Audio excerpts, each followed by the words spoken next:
அதே மாதிரி இளைஞர்கள் மீண்டும் இந்த தொழிலை எழுச்சி பெற செய்ய வரிய புரியக்கூடிய வகையில் அவர்களுக்கான ஆலோசனையும் எப்படி இந்த கார்ப்பரேட் இன்றைக்கி பெரிய கார்ப்பரேட் ஆகிடுச்சு. இல்லை இந்த கார்ப்பரேட் உலகத்தில் எப்படி நம்மளை நிலைநிறுத்தி கொண்டு செல்ல வேண்டும் என்ற பல்வேறு ஆலோசனைகளை தொடர்ந்து வழங்கி வருகின்றோம்.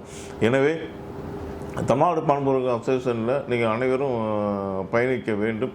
மிகப்பெரிய ஒரு மாற்றத்தையும் புரட்சியும் நிச்சயமாக நாம் ஒவ்வொருவரும் ஏற்படுத்தும் என்பதை இந்த நேரத்தில் உங்கள் அனைவருக்கும் நான் கேட்டுக்கொள்கின்றேன்.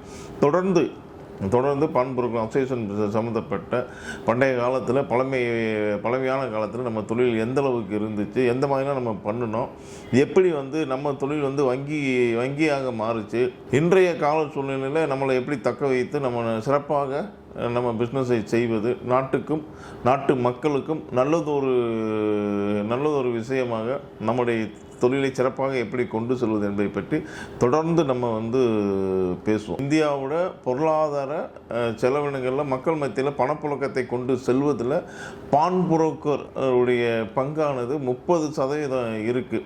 30% இன்றைக்கி இருக்குது. அப்படிப்பட்ட நம்முடைய பான்புரோக்கர் தொழிலை மிகப்பெரிய அளவில் நம்ம மக்களுக்கு பயன்பெறக்கூடிய வகையில், நாட்டுக்கு பயன்பெறக்கூடிய வகையில் நம்ம வளர்த்து கொண்டு வரணும். அதுக்கு என்றென்றும் தமிழ்நாடு அளவிலான பான்புரோக்கர் அசோசியேஷன் உறுதுணையாக இருக்கும். இதற்கு அத்தனை பான்புரோக்கர்களும் தங்களுடைய மேலான ஆதரவை நல்குமாறு அன்புடன் கேட்டுக்கொள்கிறேன்.